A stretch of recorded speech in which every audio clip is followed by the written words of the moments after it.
이사야 2장 1절에서 5절입니다. 제목을 존재의 통곡이 터져서 그렇게 잡았어요. 시편 51편 같은 것이죠. 이 다윗이 범죄 후에 내가 그 범죄가 아니고 그 범죄를 통해서 자기 자신을 보니까 내가 죄악 중에 출생하였고 죄 중에 잉태되었고 나의 모든 것이 죄와 거짓뿐이었군요. 내게 정한 마음을 창조하시고 정직한 영을 새롭게 하여 주옵소서. 주님, 이 상하고 통회하는 마음을 주님은 멸시치 않으십니다. 이건 시편이 아니고요, 존재의 통곡이 터져나온 것이에요. 예. 연암 박지원 얘기로 시작을 합니다. 정조 때 사람이요, 열하일기를 썼는데 책을 많이 썼어요. 양반전, 허생전 뭐 이래가지고 그 양반 사회의 그 위선을 굉장히 날카롭게 비판한 사람이에요. 과거에도 다 장원했어요. 제일 마지막 과거에서는 답안지를 안 냈어요. 그리고 그 과거의 풍경을 책으로 썼어요. 그러니까 뭐 천재기도 하지만 참 그 시대의 기상을 가지고 있었던 그런 사람인데, 이분이 이제 만수절은 황제 칠순에 그 조공사절로 갔다 오게 됐습니다. 그걸 갔다 와서 쓴 것이 열하일기인데, 뭐 그 당시니까 한 번 갔다 오면 6개월이에요. 그래서 겨울에는 못 가고 5월에 가서 되게 10월에 돌아오는 그런 기간이에요. 근데 뭐 그 조공만 바치는 게 아니고 그게 무역이고 거기 가서 뭐 문무도 배워오고 뭐 이제 다 그런 것이죠. 사실은 조공을 바치면은 바치는 것보다 혜택이 훨씬 더 많습니다. 그래서 그 뭐 자기가 다스리는 나라로 그렇게 인정하는 대신에 이제 큰 나라가 베푸는 것이죠. 근데 이 청나라가 여진족이에요. 여진족이 이제 금나라 됐다가 금나라가 청제국이 됐죠. 다이칭 그러죠. 그런데 이 4대 강희제가 60년 다스렸어요. 그 다음에 옹정제는 이제 일찍 좀 죽었고, 그 다음이 건융 황제라 그러죠. 건융제. 요 세대가 150년 정도인데 이때 가장 강하고 태평성대를 누렸어요. 그런데 그 강희제 칠순에 이제 조공사절로 이 연암이 따라가게 된 것이죠. 따라갔는데 이 열하일기가 26권에 책이 10개예요. 그런데 거기 보면 뭐 야출 고북구기 뭐 그런 게 있어요. 고북구라고 하는 것을 지나는데, 고북구를 지나면은 만리장성을 지나서 국경 바깥으로 나가요. 왜 그러냐 그러면은 이제 황제를 문안하는 것은 연경, 북경을 그때는 연경이라 그랬어요. 연경에 가는데 칠순의 황제가 자기 잔치 크게 하는 것이 싫어가지고 그 피서지인 열하로 갔어요. 그래서 이제 열하 함부로 가는 게 아니에요. 오라 그래야 갈 수 있어요. 그래서 대기하고 있다가 그 열하로 오라 소리가 떨어지자마자 가는 거예요. 가는데 명이 내려서 빨리 가야 되잖아요. 그러니까 뭐 그 4일간을 밥도 먹지 않고 잠도 자지 않고 그렇게 달려가는 거예요. 그리고 그 마중하는 그 중국 그 관리들과 이제 말은 못하고 글은 똑같으니까 이 필담을 하는 거예요. 근데 그 5시간, 6시간을 자고 6일간을 밤새워서 필담을 나누는 거예요. 그러니까 연암의 사상에 이 중국 관리들이 막 혹한 거죠. 그래서 그때는 먹을 갈아야 이게 쓰실 수가 있으니까 이 밤에는 물이 떨어지면 술로 먹을 갈아가지고 그 아까운 거 먹을 갈아가지고 그렇게 5, 6일을 필담을 나누고 그 끝났을 때 밥이 나왔는데 밥 앞에서 그대로 쓰러져서 자버렸어요. 그래서 열하일기에 보면 내가 이제 집에 돌아가면 100일간 잠만 자리라 막 그런 말도 나와요. 그 다음에 이제 뭐 일야 구 도하기 이런 게 있어요. 그 이제 4일 동안 그 달려가는데 하룻밤에 도하 9번 강을 건넌 거예요. 예. 그러니까 뭐 그렇게 달려가요. 그래서 이 압록강에서 영경까지 수도까지 2,300리예요. 그 중에 이제 산해관이라고 하는 그 사절들이 들르는 데를 지나서 가는 것인데 2,300리. 그 2,300리에서 다시 영경에서 열화까지 700리예요. 그래서 3,000리를 그러니까 뭐 체력도 어마어마해야 됩니다. 그런데 이제 그 과정에서 상인들하고도 대화도 하고 물건도 나누고 그래요. 근데 뭐 이렇게 그 선비라고 하는 사람들 일반인들하고 뭐 얘기 안 하잖아요. 그런데 이 연암은 거기서 만나는 중국 서민들에게 그 글씨로 쓰는 것인데도 그 대화해주고 그 삶의 도를 쉽고 자세히 나처럼 그렇게 이제 해주니까 이 막 중국 사람들이 그 감격해가지고 이렇게 고귀한 선비가 세상에 있다니. 그리고 그 연암과 그 만난 그 중국의 관리들이 조선학자 중에 5,000년 최고의 문장이다. 그렇게 칭찬을 했는데 실제로 그래요. 그 열하일기를 보면은 무슨 일상, 이 교통, 그때가 이제 태평성대의 시대니까 우리 조선도 그렇게 되고 싶은 거예요. 그래서 뭐 교통, 상거래는 어떻게 하는지, 도매상과 소매상이 어떻게 다른지, 뭐 의술은 어떤 의술을 쓰는지, 뭐 사람이 아팠을 때 나라에 어떤 제도가 있는지, 뭐 그런 거 온갖 풍속들. 그다음에 그 중국 안에는 종족이 많잖아요. 그 많은 다양한 종족과 그들의 종교. 그러면서도 그 가운데서 이제 항상 중요한 것은 나는 과연 누구인가? 그리고 조선은 과연 어떤 나라가 돼야 되는가 하는 그거의 온갖 사술 무소까지 정말 그 말씀 만나기의 원조예요. 예. 이 모든 나타난 현상 뒤에 어떤 본질이 흐르고 있어서 이 나라는 이렇게 부강하고 잘 사는데 조선은 이렇게 못 살고 이렇게 전쟁에 시달리고 이러는가. 그 정조가 위대한 왕이신데 참 신하도 그 왕답게 좋은 신하들을 거느리고 있었어요. 예, 벼슬길에는 별로 오르지 않았지만 오늘 제가 연암을 나누는 이유는 통곡장. 이 통곡장이라는 말은 통곡할 만한 자리다 하는 거예요. 그래서 요동 벌판회를 들어갔는데 10일간을 가도 광활한 평야, 산이 없어요. 그래가지고 그 광활한 평야, 평원을 처음으로 만나면서 이 조선 산골 속에 살다가 나온 사람이 광활한 천지에 그 가슴이 콱 터져 열리는 거예요. 아이가 태어날 때 자궁 속에 있다가 자궁 속에 있을 때는 그저 편안하고 안전한 것밖에 모르죠. 그 아이가 태어나서 고고의 울음을 터뜨리는 것은 드디어 아이의 폐가 터져 나오면서 이 우주와의 만남, 그 아이에게 우주가 펼쳐지는 것이에요. 그래서 그 통곡장에서 이거 감정의 울음이 아니고 천지의 광활함을 만나버린 이 천지 사이의 우레 같은 울림이다. 이런 얘기를 해요.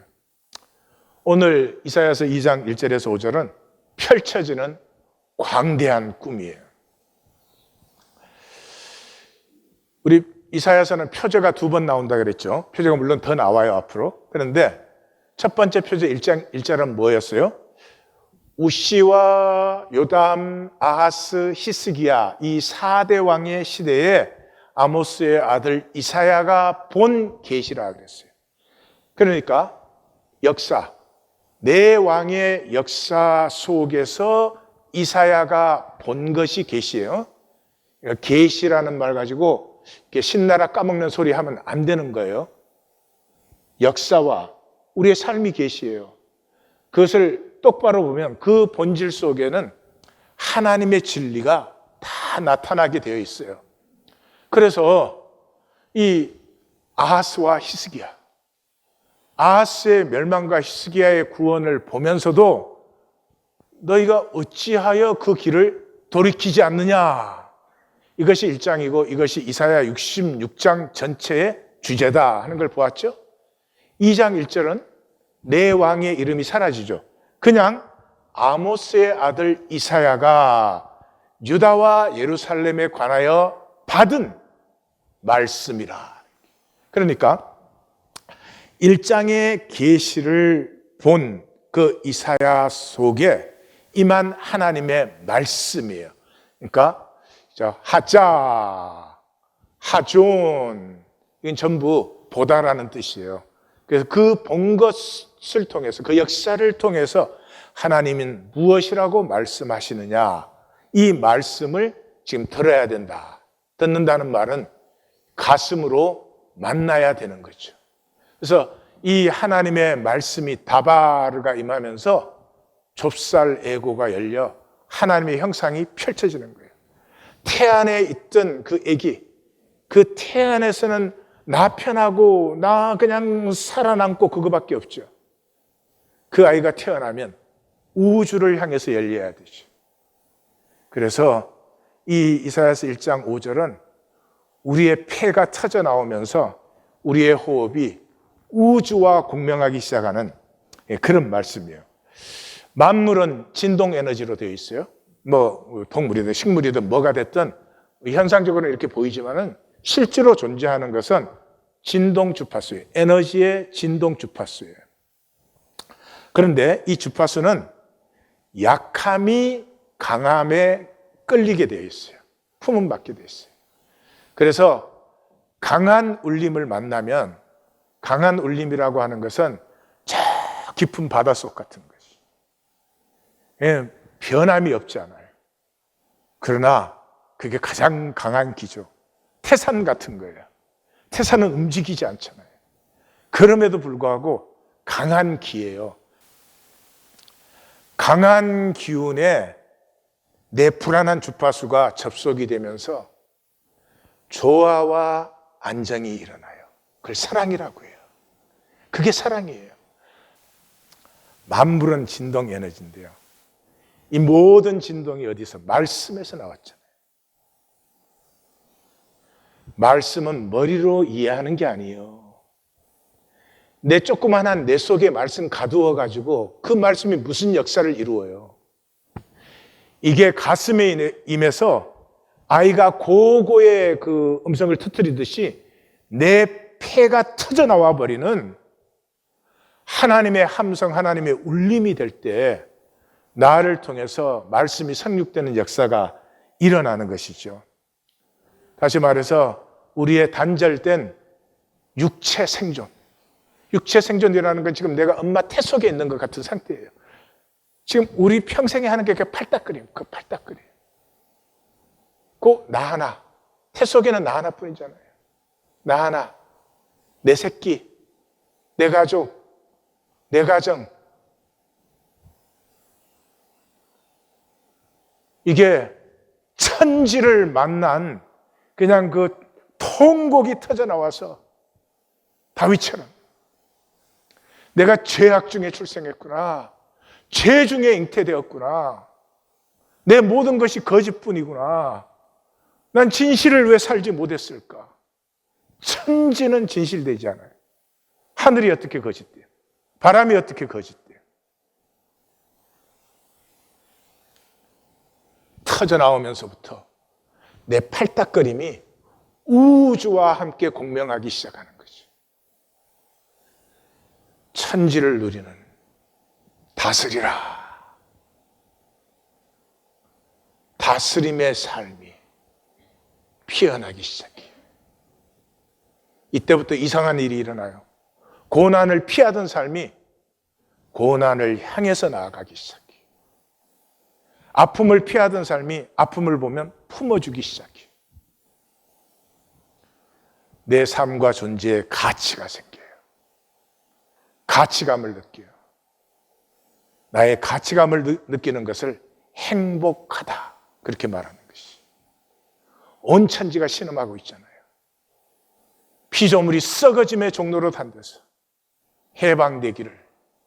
왜요? 다스림을 위임받은 우리가 나밖에 모르니까 내가 우주 만물과 하나로 어우러진 하나님의 자녀, 그 자녀의 영광의 자유에 이르기를 피조물도 탄식함으로 기다리고 있는데 우리 자신이 그것조차 보지 못한다면 영원히 그냥 그 자궁 속에 들어가지고 나 하나 이러면 참 곤란한 얘기죠. 시작이 말이래 이렇게 시작됩니다. 그죠? 말이래 하는 이 본문은 미가서 4장 1절에서 3절까지 똑같은 말이 나와요. 우리 번역이 조금씩 다르지만 똑같은 말이에요. 그러니까 이 오늘 본문은 그 당시 선지 그룹에 통하는 어떤 찬양이었어요. 시가였어요. 마치 세례요한 공동체와 예수님과 통했던 이사야 35장 같은, 당신이 오실 그입니까? 그러니까 이사야 35장이 이루어지고 있다고 가서 말해. 그러죠. 그러니까 이사야 35장이 이루어지고 있다. 그 말은 메시아가 오셔서 역사하신다. 그게 통하는 거죠. 그러므로 이사야 선지 시대에는 이것이 이 선지 서클, 그 말씀에 남은 자들의 이 찬양이었다 하는 걸 알 수 있죠. 말이래 이렇게 나오면 성경을 아는 사람은 대번에 태초에가 생각이 나야 돼요. 왜요? 태초에 시작된 것이 이제 말이래. 이 모든 것이 지난 그날에 무엇이 이루어져요? 창조는 태초에 하나님의 가슴이 터져 나온 거예요. 하나님은 홀로도 온전하신 분이잖아요. 그런데 사랑이어서 홀로 있을 수가 없어요. 자기 가슴에 있는 모든 것이 이 성육될 때 그때 하나님은 기쁘시죠. 그렇죠? 우리 부모가 가지고 있는 모든 사랑을 자녀에게 듬뿍 주었을 때 행복한 거나 마찬가지죠. 그래서 이 모든 것이 지난 그날에, 그 말은 하나님의 사랑의 가슴에서 터져나온 이 모든 것이 완성될 때, 그리고 이제 첫 단락이 2장 1절에서 4장 6절이 마지막인데 그동안에 날이라는 말이 9번 나와요. 그러니까 눈치가 탁 채이죠. 이 첫 단락은 all about the day, 그날에 관한 것이구나 하는 것을 우리가 알 수 있어요. 그날은 어떤 일이 일어나요? 여호와의 전에 산이 모든 산 꼭대기 위에 굳게 설 것이요 모든 작은 산 위에 뛰어나 만방이 그리로 모여들 것이다. 뭐 온갖 신이 있고 온갖 종교가 있었죠? 그건 다 작은 신이에요. 그건 다 작은 신이에요. 시온의 산이 가장 높이 있어요. 그 말은 시온의 언약, 다윗과 약속한 왕권이 이루어지는데 그것은 히브리인의 하나님 여호와의 통치가 완성되는 거예요. 이 세상의 모든 신은 힘의 신이에요. 힘이 없는 신은 존재할 수 없어요. 돈을 포함해서. 그런데 완성이 되는 것은 힘의 신의 길이 완성되는 게 아니에요. 히브리인의 하나님. 제국의 아픔과 학대와 압제를 피해서 강을 넘은 사람들, 올 때 갈 데가 없고 약하고 고통당하는 사람들의 하나님, 히브리인의 하나님 여호와.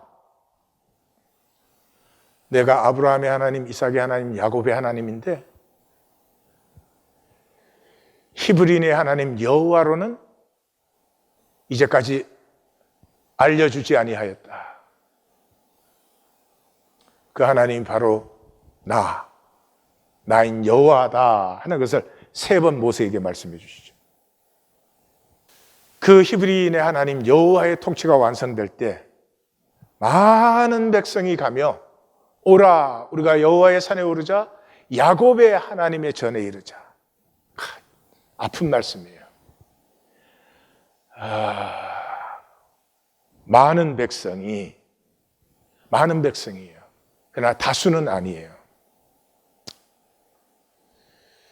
하나님이 이스라엘, 유다, 북왕국, 남왕국을 하나님의 백성으로 부르셨어요. 예수님은 부르심을 받은 자는 많되 택함을 입은 자는 적다. 그들은 그 부르심을 가지고 종교를 만들었어요. 종교는 내 마음대로 하니까. 그래서 수적으로는 많은 백성이에요. 인류 역사 전체에 있어서 하나님의 택함을 받는 백성, 남은 자가 결코 적지 않은 걸 아셔야 돼요. 그러나 비율로 보면 인류 역사 전체에 존재했던 이 사람들 전체 수의 비율로 보면 어마어마하게 작은 퍼센테이지예요. 그러나 숫자로는 결코 적지 않은 많은 백성이에요. 그래서 그 백성들이 나올 때 이 시간은 이스라엘과 유다, 너희도 그때 이 열방의 역사를 보고 너희도 나와야 된다. 이게 5절이에요. 이해 가십니까? 그래서 그 야곱의 하나님이라고 부르는 것은 북왕국도 사라지고 남왕국도 사라지지만 그게 끝장이 되면 안 된다. 열방이 나올 때 너희도 그때 나와야 된다 하는 아버지의 안타까운 마음이에요. 그러면 이 택함을 받은 자들은 누구인가? 택함을 받은 자들은 그가 그의 길을 이 똑같은 단어인데 미가서에는 그의 도라고 되어 있고 이사야서는 이게 아마 다 나누어서 번역을 해서 이러겠죠. 하여튼 이사야는 굉장히 문학적인 사람입니다. 그래서 같은 말인데 다른 단어로 강조를 하는 것이에요. 그의 길을 우리에게 가르치실 것이고 우리가 그의 길로 행하리라. 택함을 받은 자는 누구냐? 말씀을 행하기를 원하는 자예요. 말씀을 행하기를 원해요. 대부분의 사람은 말씀을 행하고 싶어 하지 않습니다. 그래서 말씀 아닌 것을 선포하면 아멘, 아멘, 할렐루야 난리가 납니다. 뭐 기분이 좋으니까.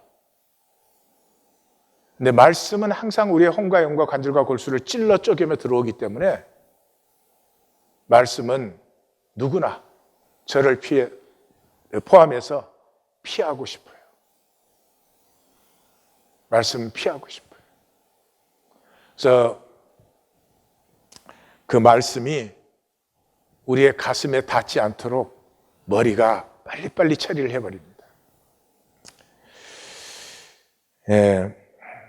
그래서 신앙은 사는 것이에요. 비밀을 아는 것이 아니에요. 특별히 뭐 기독교 전체가 다 그렇지만 한국 기독교는 뭐 하여튼 오묘한 데 미쳐 있어요. 한국 모든 이단들이 자기들이 무슨 오묘한 걸 깨달았다는 거예요. 무슨 비밀을 깨달아? 인간이 깨달아야 될 건 딱 하나예요. 내가 죄인이다. 하나님 앞에서까지 거짓돼요. 시편 51편에 존재의 통곡이 터지는 것 외에 뭐를 오묘한 걸 깨달았다는 자가 있으면 마귀와 물러가라. 그러시면 끝나는 거예요. 마귀가 얼마나 집요합니까? 우리 말씀의 사람들은 우리는 성경 한 권밖에 없어요. 하나님이 이거 외에 다른 걸 무슨 제의를 주신 적이 있어요? 뭐가 있어요? 이거 한 것밖에 없어요. 불경은 다 모으면 마차로 몇십 대 분이에요. 유교, 도교 다 마찬가지예요. 그 경전들 다 모으면 어마어마한 양이에요. 우린 딱 한 권이에요.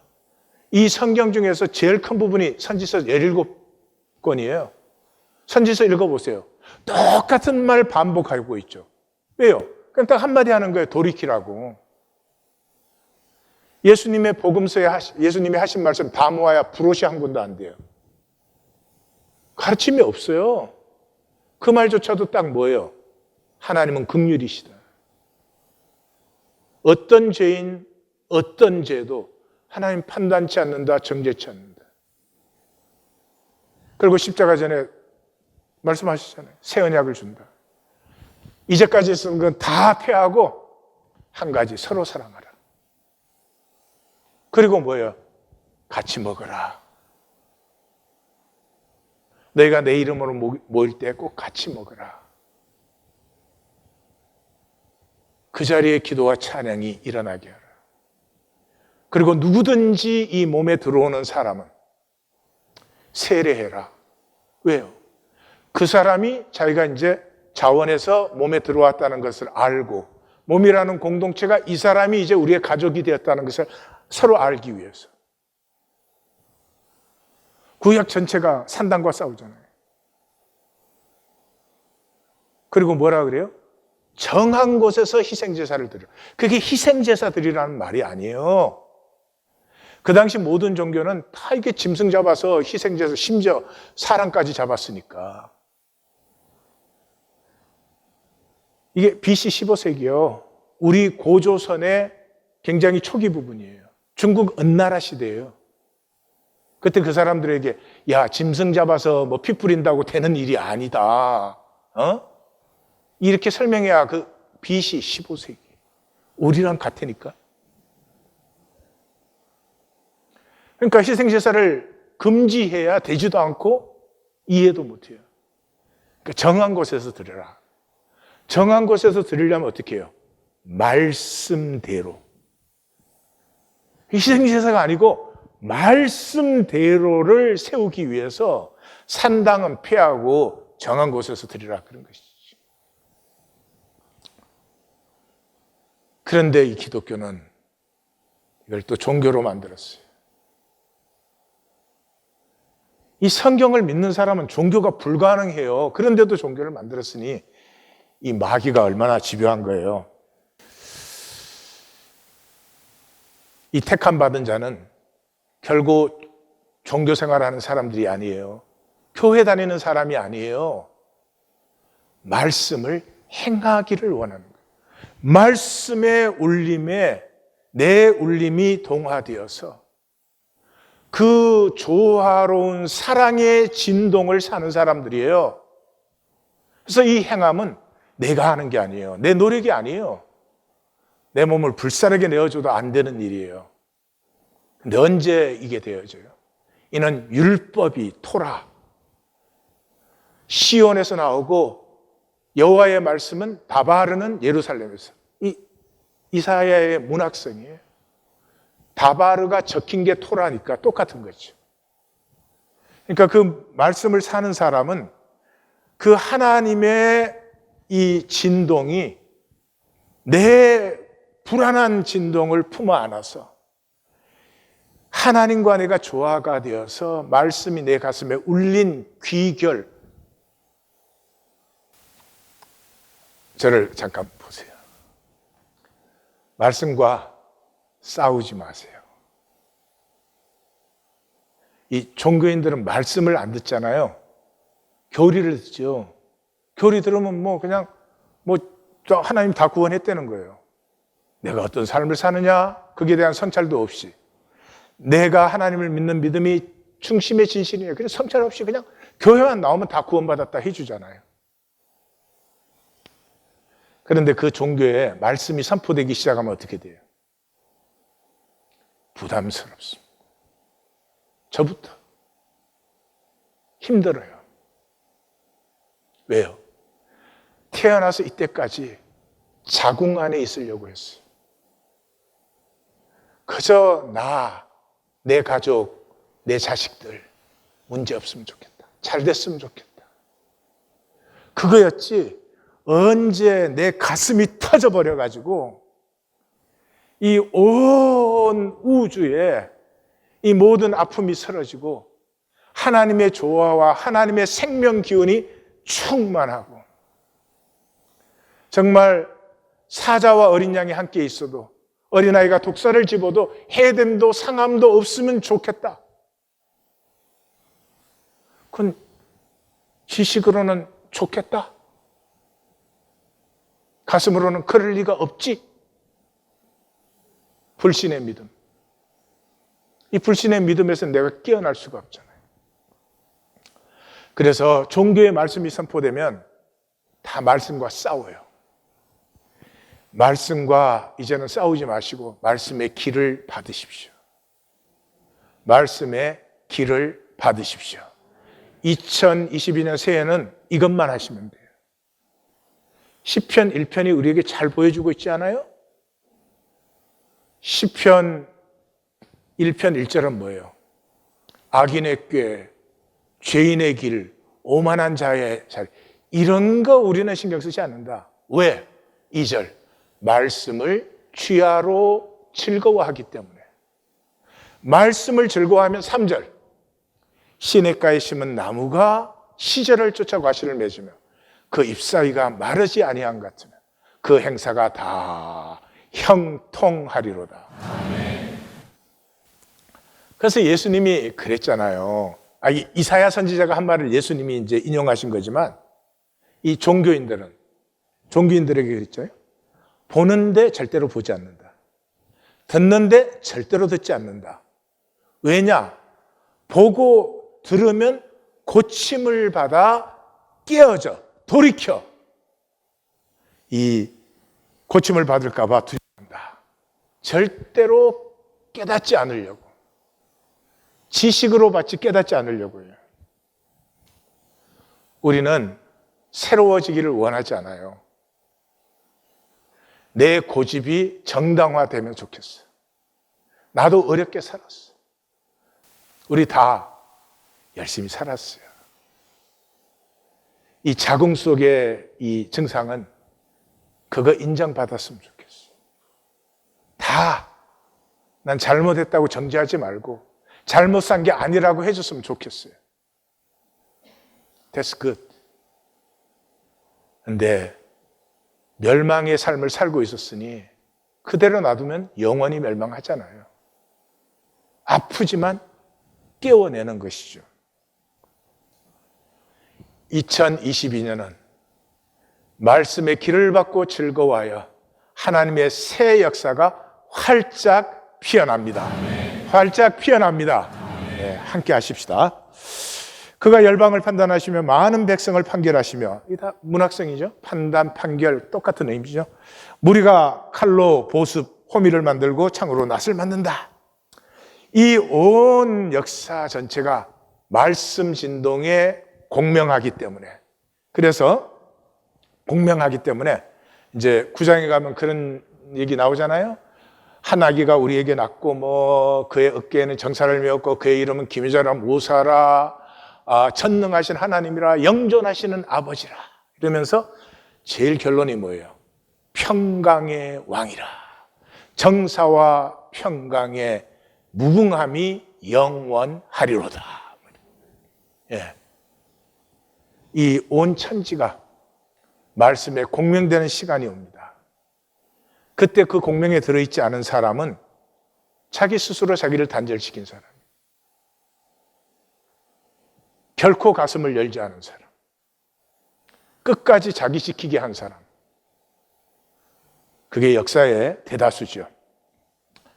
그 공명의 진동이 하나가 되면은 이 나라와 저 나라가 다시는 칼을 들고 서로 치지 않고 다시는 전쟁을 연습하지 않는다. 연습하지 않는다는 말은 준비도 안 한단 말이에요. 전쟁을 하지 않는 건 물론이고 준비도 하지 않는다. 누더기 같은 냄새나는 인간 게임. 내가 네보다 얼마나 잘났냐? 더 가졌냐? 높으냐? 그것만도 용서받을 수 없는데요. 그것 때문에 피를 흘려요. 부부 사이에도 피가 흘러요. 부모 자식 사이에도 피가 흘러요. 하물며 세상이에요. 그래서 야곱 족수가 오라 우리가 여호와의 빛에 행하자. 이 참 아픈 말씀이에요. 하나님이 이스라엘을 택했는데 이스라엘은 그것을 종교로 만들고 하나님을 배척했어요. 그들이 원한 것은 힘의 신이었어요. 그들이 원하는 것은 돈의 신이었어요. 만방이 돌아올 때라도 그때 너희들 보고 야고바 하는 것은 지금 12아들 전부 12지파다. 남왕국도 북왕국도 그때 다 따라 나와야 된다. 알았지? 알았지? 전 유대교지만 지금은 기독교에 말하는 거 아니에요. 교회 다닌다고 자기가 구원받았다고요. 그럼 내 삶이 구원받은 삶의 실제가 되는 거예요. Is it?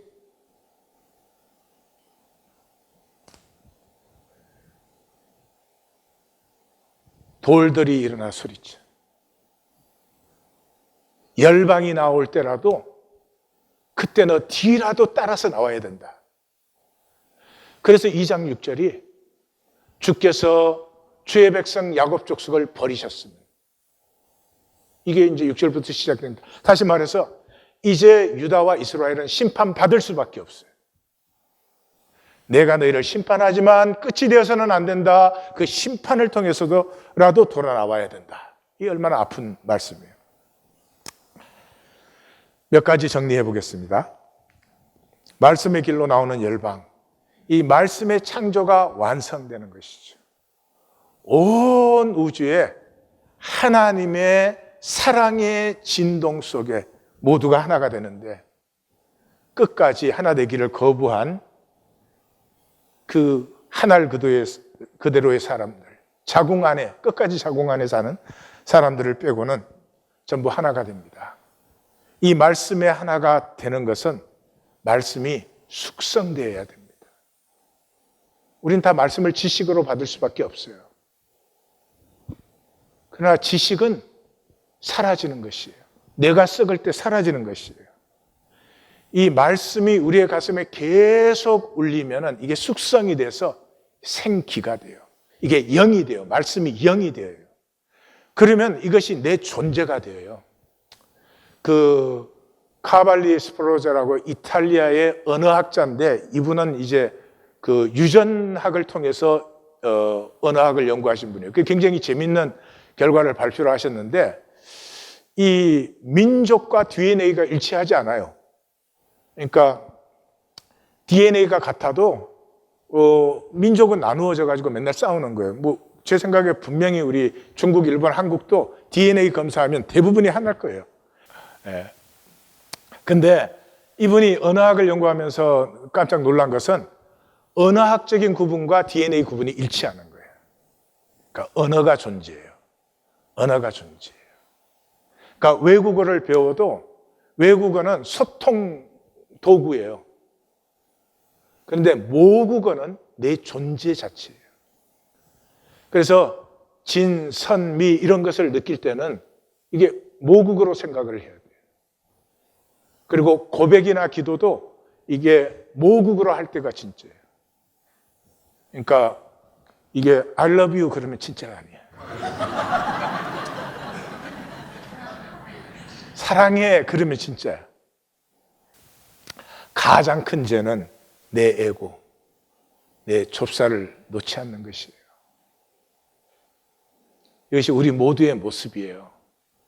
세상이 우리에게 가르쳐 준 것이고 세상과 불안과 두려움 속에서 우리가 배우고 익숙해진 것이에요. 단절된 내 울림밖에 몰라요.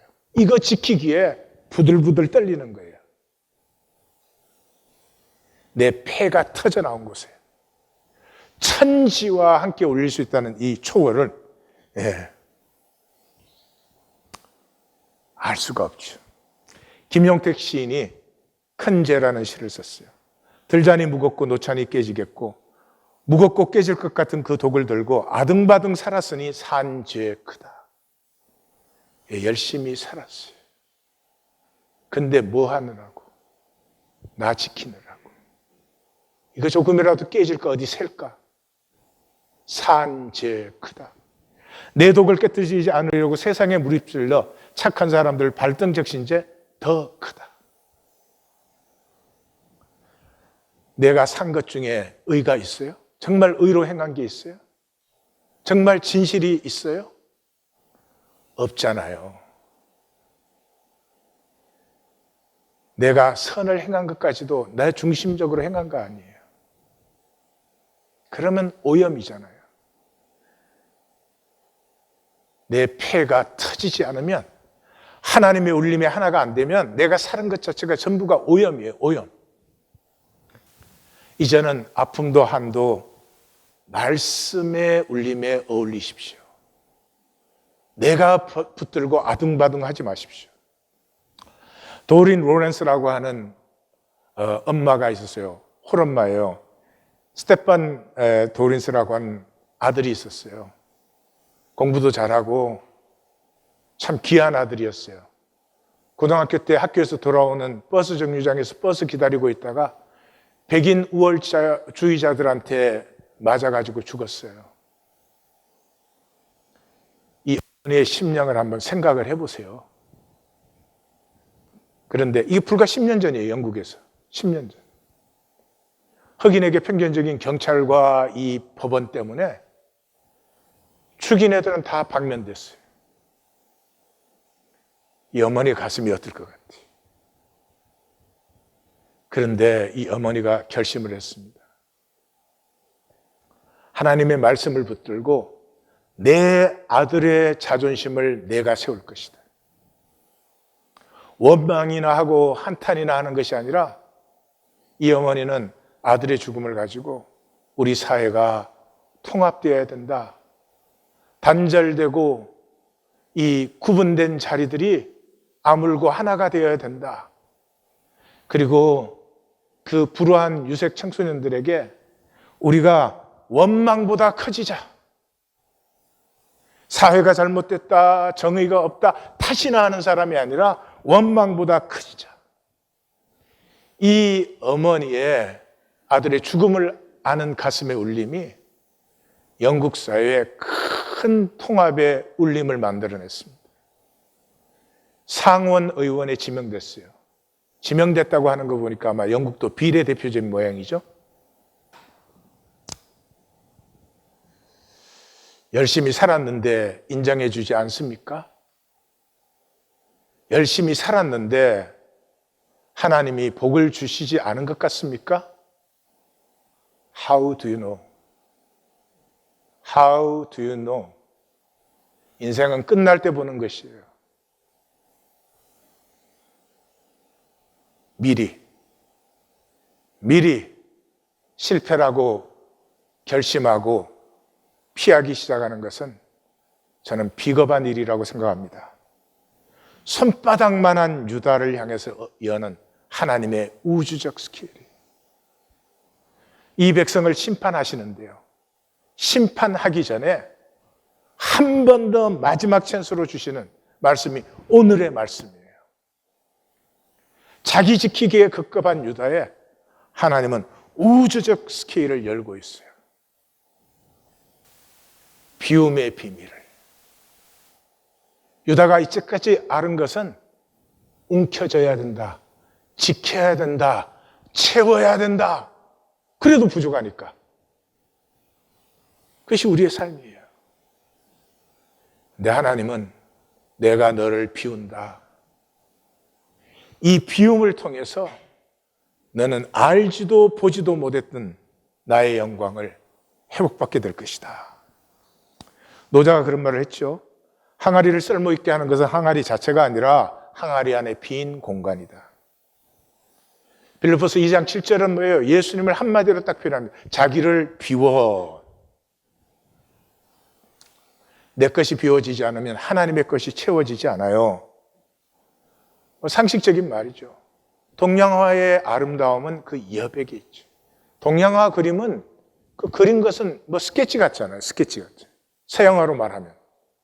그런데도 동양화의 그 아름다움이 서양화에 못지않은 것은 여백 때문에 그렇지. 음악의 쉼표 같은 것. 음악이 아픈 음악까지도 감미로워지는 이유는 쉼표가 있기 때문이죠. 피리 속이 비어있기 때문에 소리가 나는 것이죠. 우리는 너무 오래 속아서 살았어요. 비움이 없는 체험은 좁쌀에 강하여 하나를 그대로. 하나를 그대로. 조 바이텔이라고 하는 분이 외부 상황을 유발한 자신의 무엇이든지 용서를 구하는 것이 기도요. 외부 상황을 유발한 우리가 살아온 모든 것. 그 모든 것이 진실에서 나왔습니까? 사랑에서 나왔습니까? 아니죠. 그러면 산 것이 미안한 것이죠. 심지어 내가 잘해준 것까지도 미안한 것이죠. 뭔가 나의 이익을 계산하고 잘해줬을 테니까. 그것의 용서를 구할 때 하나님과의 접속이 일어나고 내 내면이 치유돼요. 실패한 것 같이 느껴지는 내 삶이 하나님의 섭리 안에 있는 것을 보아요. 하나님이 일하실 수 있는 공간을 회복시켜주는 거예요. 그래서 모든 것이 합력하여 선을 이루는 하나님의 역사를 열매 맺게 돼요. 그래서 이웃에게도 복이 되는 것이죠. 그러므로 실패와 성공의 허상을 넘어 역사의 귀결을 누리셔야 됩니다.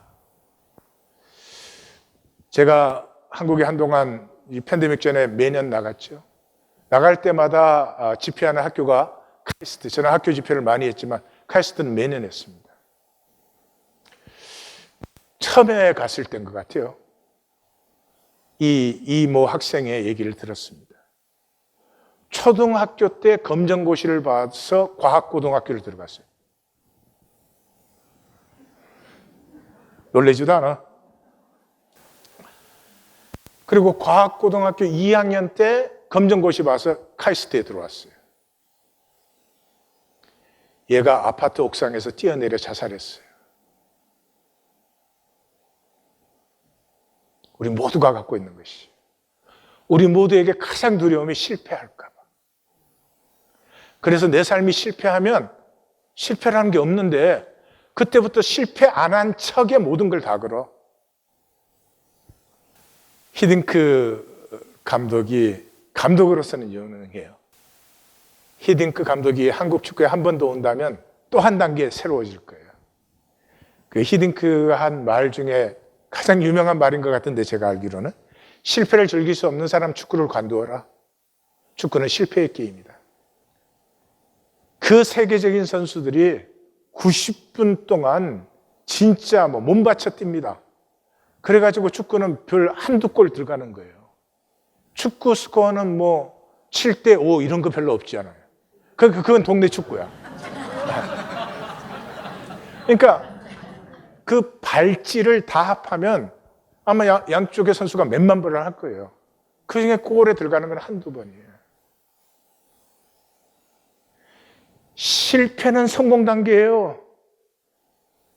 실패를 품는 사람 반드시 성공을 해요. 근데 실패의 두려움에 사로잡힌 사람은요, 딱 실패 같은 게 오면은 그러면 그렇지. 안 될 줄 알았지 내가. 이 마귀의 우리 속임이에요.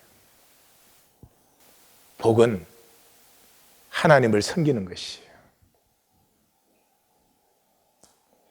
하나님을 섬기면 그건 두말할 것 없어요. 지고의 영광과 복이에요. 문제는 우리가 하나님을 섬기는데도 하나님을 섬기지 못해요. 왜? 하나님을 모르니까. 사도 바울이 사울 때 그 이상 하나님을 섬기는 사람이 세상에 어디 있겠어요? 그런데 주님이 딱 나타났을 때 주여 누구시니까? 몰랐어요. 열심히 믿었죠, 종교적으로. 그러나 하나님을 몰랐어요. 그래서 선지서의 핵심은 우리가 여호와를 알자, 힘써 여호와를 알자예요. 하나님을 모르는 사람은 결코 섬길 수가 없어요. 섬김으로 자기를 세워요. 그래서 원과 한이 많아요. 내가 이렇게까지 섬겨줬는데, 그러니까 남편 중에 최고 쪼잔이는 내가 얼마나 할 만큼 했는데, 또 와이프도 제일 못난 와이프는 얼마나 내가 희생을 했는데 희생하고 나서 돌아서 갖고 혼자만 초콜릿 먹는 거 봤는데 말이야. 그냥 쪼잔한 거예요. 사람이 성수 갈수록 그러지 않아요? 섬긴 것조차도 미안하죠. 정호성 씨의 시 중에서 내가 너를 사랑해서 미안하다 그런 시가 있어요. 이제 2022년은 지키는 삶에서 원수도 초청하는 삶으로 나아갑니다. 거짓 힘에 쏙지 마십시다. 복수는 힘을 줘요. 내가 당했다 생각하면 막 힘이 나는 것 같아요. 천만에 힘이 아니에요. 허상의 감정이에요. 너는 나의 의에 대해서 보상해야 돼. 막 이럴 때 힘이 나는 것 같은데 가장 무기력하게 만들어요. 내가 내 자리에서 더 굳게 일어나 걸어야 될 때 남을 블레임을 해요. 그 남을 블레임하면 나는 의롭게 되잖아요. 난 다 잘한 것이 되잖아요. 그러니 일어날 필요 없죠. 그 자리에 앉아 있으면 되지. 나는 모르니까. 저는 안 좋아하는 사람 몇 명 있어요. 히틀러, 스탈린, 티모. 그런데 그 중에 대표는 두말할 것도 없이 히틀러일 거예요.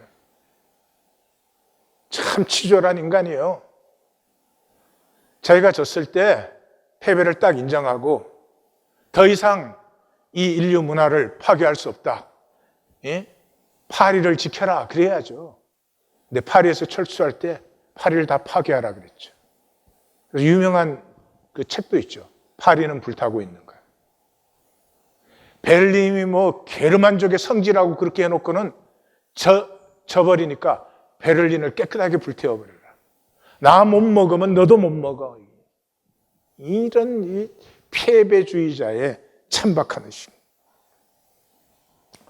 우리가 이 땅에 온 것은 타자를 체험하기 위해서 왔어요. 타자기가 아니고 타자를. 왜냐하면 하나님 안에 있으면 우리가 다 하나잖아요. 그럼 너가 체험이 안 되잖아요. 이 땅에 오면서 분리가 되기 때문에 너를 체험할 수 있기 위해서 왔어요.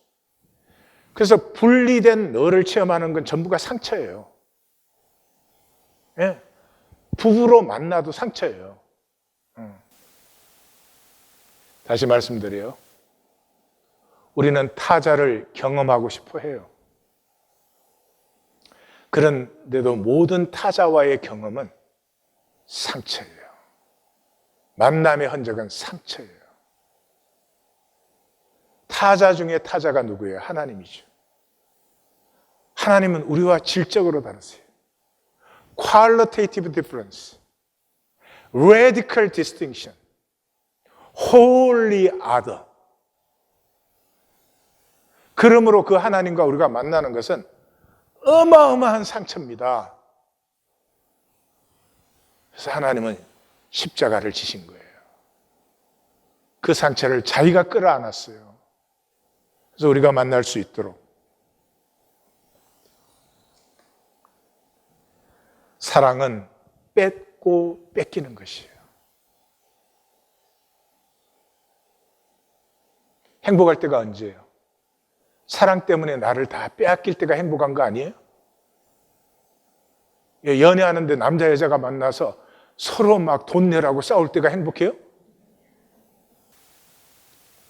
뺏고 빼앗기는 게 사랑인데 without violence, 폭력 없이. 속지 마십시오. 우리는 빼앗기고 싶어하는 존재예요. 동의보감에 덜기와 비우기, 덜기는 배설이고 비우기는 날숨이요. 덜기와 비우기가 편하면 신진대사가 자유롭고 호흡이 평안하여 기가 집중되고 만병이 통치된. 그건 없나?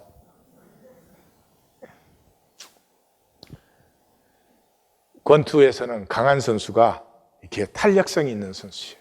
그 리듬이 살아있는 선수예요. 그래서 우리는 권투 그러면 잘 치는 선수가 이긴다고 생각하잖아요. 아니래요.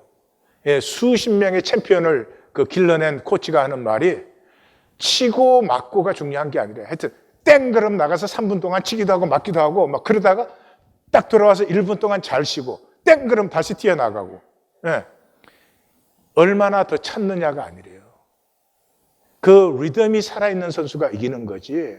몇 번 맞으면 막 리듬이 깨져갖고 해 이러면 가는 거예요. 내가 너무 실감나게 했나? 마지막 주일에 나눈 제 말씀입니다. 옛것을 보내면서 새것을 편히 받고 매달리지 마세요.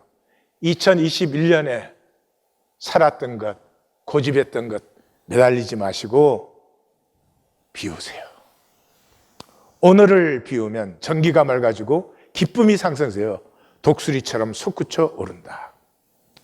인생 마감 때 남는 것은 업적이 아니에요. 내 포지션이 뭐였냐, 뭐 얼마나 돈이 있었느냐, 뭐 학위를 뭘 가졌느냐, 저 사람이 뭐 명품을 입었었느냐, 그런 것 기억되지 않아요. 사람이 기억돼요. 사람이 기억돼요. 사람이라고 하는 것은 내가 겉으로 하는 모든 말, 모든 정당화, 겉으로 보이는 모든 것을 넘어서 본질 속에서 전해져 오는 느낌이에요. Who are you? 당신은 누구십니까? 2021년 이제는 십자가 앞에 내려놓습니다.